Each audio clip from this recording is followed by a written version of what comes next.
Dear friends, ಇಂದು ಬುಧವಾರ August 19, 2026. ಇಂದಿನ ಪ್ರಜಾವಾಣಿ ಪತ್ರಿಕೆಯ ಮುಖಪುಟದಲ್ಲಿ ನೋಡಿ, ಶಿವಶಂಕರಪ್ಪ ಸಾಹುಕಾರ್ ಗ್ಯಾಂಗ್ಗೆ ಇಡಿ ಕುಣಿಕೆ ಅಂತ ಹೇಳಿಬಿಟ್ಟು ಒಂದು ಆರ್ಟಿಕಲ್ ಬಂದಿದೆ. ನಿಮಗೆಲ್ಲ ಗೊತ್ತಿದೆ, ಇವರು KPSCಯ ಅಧ್ಯಕ್ಷರಾಗಿದ್ದರು. ಆಮೇಲೆ ಅಧ್ಯಕ್ಷರು ಮತ್ತು ಸದಸ್ಯರು ಅಷ್ಟೇ ಅಲ್ಲ, ಇವನ್ ಮಧ್ಯವರ್ತಿಗಳ ಒಂದು ಸಮ್ಮುಖದೊಳಗೆ ಈ ಪಶು ವೈದ್ಯ ಅಧಿಕಾರಿ ಹುದ್ದೆಗಳ ನೇಮಕಾತಿ ಮಾಡಲಾಗಿತ್ತು ರೀಸೆಂಟ್ಲಿ. ಆ ನೇಮಕಾತಿಯಲ್ಲಿ ಒಬ್ಬ ಅಭ್ಯರ್ಥಿ 70 ಲಕ್ಷದಿಂದ 80 ಲಕ್ಷ ಲಂಚ ಕೊಟ್ಟು ಒಂದು ಹುದ್ದೆಗಳನ್ನು ಪಡೆದಿದ್ದಾರೆ ಅಂತ ಹೇಳಿಬಿಟ್ಟು ಕೆಲವೊಂದಿಷ್ಟು ವಿದ್ಯಾರ್ಥಿಗಳು ಕಂಪ್ಲೇಂಟನ್ನು ಕೊಟ್ಟಿದ್ದರು ಈ ವಿಧಾನಸೌಧ ಪೊಲೀಸ್ ಸ್ಟೇಷನಲ್ಲಿ. ಅದರ ಪ್ರಕಾರ ಈವನ್ ಶಿವಶಂಕರಪ್ಪ ಸಾಹುಕಾರ್ ಅವರ ಇಬ್ಬರು ಪುತ್ರಿಯರ ಹೆಸರುಗಳನ್ನು ಇಂಡಸ್ಟ್ರಿಯಲ್ ಎಕ್ಸ್ಟೆನ್ಷನ್ ಆಫೀಸರ್ನಲ್ಲಿ ಹಾಕಿದ್ದಾರೆ. ಆ್ಯಂಡ್ ಅವರು 1st 2nd ರ್ಯಾಂಕ್ ಬರುವಂಗೂ ಮಾಡಿದ್ದಾರೆ. ಒಬ್ಬರು ಪುತ್ರಿ ಪಾಸ್ ಕೂಡ ಆಗಿದ್ದಾರೆ ಅನ್ನುವಂಥ ಒಂದು ಕಂಪ್ಲೇಂಟ್ ಕೇಳಿ ಬಂದಿತ್ತು. ಅದರ ಪ್ರಕಾರ ಇವ್ರಿಗೆ ಅರೆಸ್ಟ್ ವಾರೆಂಟ್ ಕೂಡ ಹೊರಡಿಸಲಾಗಿತ್ತು. ಇವರು ಇಲ್ಲ, ನನ್ನ ಏನು KPSCಯ ಒಂದು ಅಧ್ಯಕ್ಷನಾಗಿ ಸ್ಥಾಪಿಸಬೇಕು ಅಂಥೇಳಿ ಹೈಕೋರ್ಟಿಗೆ ಹೋಗಿದ್ರು. ಹೈಕೋರ್ಟ್ ಏನು ಹೇಳೈತಂದ್ರೆ, ಸಾಹುಕಾರ್ ಮರು ನೇಮಕಕ್ಕೆ ಹೈಕೋರ್ಟ್ ಆದೇಶ. It is definitely shocking guys. ಇನ್ನೂ ಸಾಬೀತಾಗುವವರೆಗೂ ಇವರು ಮುಂದುವರಿಬೇಕಂತೆ. ಆ್ಯಂಡ್ ಎನಿವೆ, ಡೆಫಿನೆಟ್ಲಿ ಈ ಆರ್ಟಿಕಲ್ ನೆನಪಿಟ್ಕೊಳ್ರಿ. ಆರ್ಟಿಕಲ್ 317 ಸಬ್ ಕ್ಲಾಸ್ 2 ಅಡಿಯಲ್ಲಿ ಯಾರಾದರೂ ಅಧ್ಯಕ್ಷ ಆಗಲಿ ಅಥವಾ ಸದಸ್ಯರಾಗಲಿ ಅವ್ರ ವಿರುದ್ಧ ಏನಾದರೂ ಭ್ರಷ್ಟಾಚಾರ ಅಥವಾ ದುರ್ನಡತೆ ಕಂಡು ಬಂದಲ್ಲಿ ಅವ್ರನ್ನ ತೆಗಿಲಿಕ್ಕೆ ಪ್ರೊಸೆಸ್ನ ಮಾಡುವಂಥದ್ದು. ಬಟ್ ವಾಟ್ ಎವರ್ ಹೈಕೋರ್ಟ್ ಏನು ಹೇಳಿದೆ ಅಂದರೆ, ಇವರನ್ನೇ ಮುಂದುವರಿಸಬಹುದಂತ.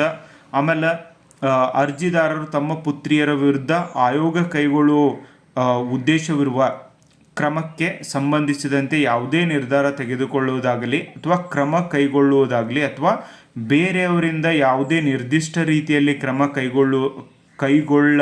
ಕೈಗೊಳ್ಳುವಂತೆ ಮಾಡುವುದನ್ನಾಗಲಿ ಮಾಡಕೂಡದು ಅಂತ ಹೇಳಿಬಿಟ್ಟು ನಿರ್ಬಂಧ ಹೇರೈತೆ ಅಂತ.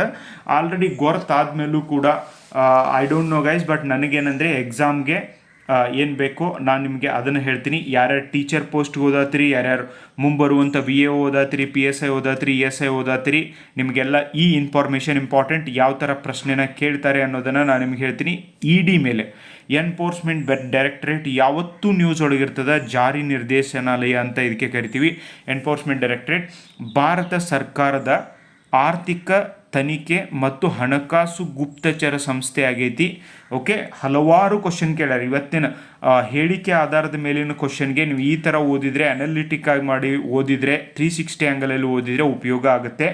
ಸಚಿವಾಲಯ, ಇದು ನೋಡ್ರಿ, ಇದನ್ನೇ ಎಷ್ಟು ಸರ್ತಿ ಕ್ವಶನ್ ಕೇಳ್ಯಾರ. ಯಾವ ಸಚಿವಾಲಯದ ಅಡಿಯಲ್ಲಿ ಇದು ಬರ್ತೈತೆ? ಕೇಂದ್ರ ಹಣಕಾಸು ಸಚಿವಾಲಯದ ಕಂದಾಯ ಇಲಾಖೆ. ಇವನ್ ಇಲಾಖೆನೂ ಕೂಡ ನೆನಪಿಟ್ಕೋರಿ, ಕಂದಾಯ ಇಲಾಖೆಯಲ್ಲಿ ಇದು ಕಾರ್ಯನಿರ್ವಹಿಸ್ತೈತಿ. ಇದು ಸ್ಥಾಪನೆ ಮಾಡ್ಲಿಕ್ಕೆ ಮೂಲ ಕಾರಣ ಏನಂದರೆ, ವಿದೇಶಿ ವಿನಿಮಯ ನಿಯಂತ್ರಣ ಕಾಯ್ದೆ ಉಲ್ಲಂಘನೆಯನ್ನು ತಡೆಯಲಿಕ್ಕೆ May 1, 1956 ರಂದು ಆರ್ಥಿಕ ವ್ಯವಹಾರಗಳ ಇಲಾಖೆ ಅಡಿಯಲ್ಲಿ ಇದನ್ನು ಜಾರಿ ಘಟಕ ಎನ್ಫೋರ್ಸ್ಮೆಂಟ್ ಯೂನಿಟ್ ಅಂತ ಸ್ಥಾಪನೆ ಮಾಡಲಾಯಿತು. 1957ರಲ್ಲಿ ಇದನ್ನು ಜಾರಿ ನಿರ್ದೇಶನಾಲಯ ಅಂತ ಹೇಳ್ಬಿಟ್ಟು ಮರುನಾಮಕರಣ ಮಾಡಲಾಯಿತು. ಇದರ ಹೆಡ್ ಕ್ವಾರ್ಟರು ನ್ಯೂ ಡೆಲ್ಲಿ ಒಳಗೈತಿ. ED ಜಾರಿಗೊಳಿಸುವ ಪ್ರಮುಖ ಕಾಯ್ದೆ. ಆಮೇಲೆ ಇದರೊಳಗೈತಲ್ಲ IRS, Indian Revenue Service, Indian Police Service, IAS ಅಧಿಕಾರಿಗಳನ್ನ ನೇಮಕ ಮಾಡ್ತಾರೆ. ಸೊ ಇದನ್ನು ಜಾರಿಗೊಳಿಸಲಿಕ್ಕೆ PMLA, Prevention of Money Laundering Act 2002, ಅಕ್ರಮ ಹಣ ವರ್ಗಾವಣೆ ತಡೆ, ಇದನ್ನು ಇದೇ ಜಾರಿ ಮಾಡುತ್ತೆ. FEMA 1999, ವೆರಿ ಇಂಪಾರ್ಟೆಂಟ್ ಕಾಯ್ದೆಗಳ ಇವೆಲ್ಲ ಇಯರ್ನ ನೆನಪಿಟ್ಕೋರಿ, ನಿಮಗೆ ಯೂಸ್ ಆಗ್ತಾವೆ. ವಿದೇಶಿ ವಿನಿಮಯ ನಿರ್ವಹಣಾ ಕಾಯ್ದೆ, foreign exchange management act. Next COFEPOSA 1974, very very important. ವಿದೇಶಿ ವಿನಿಮಯ ಸಂರಕ್ಷಣೆ ಮತ್ತು ಕಳ್ಳ ಸಾಗಣೆ ಚಟುವಟಿಕೆಗಳನ್ನು ತಡೆಗಟ್ಟುವಿಗಾಗಿ ಇರುವಂಥ ಕಾಯ್ದೆ. ಪ್ರಮುಖ ಅಧಿಕಾರಗಳೇನು? ಇವು ತನಿಖೆ ಮಾಡ್ತವೆ, ಶೋಧ ಮಾಡ್ತವೆ, ಬಂಧನ ಮಾಡುತ್ತೆ ಮತ್ತು ಜಪ್ತಿ ಮಾಡ್ತಾರೆ. ಈಗ ರಾಹುಲ್ ನವೀನ್ EDದು ಹೆಡ್ ಇದ್ದಾರೆ.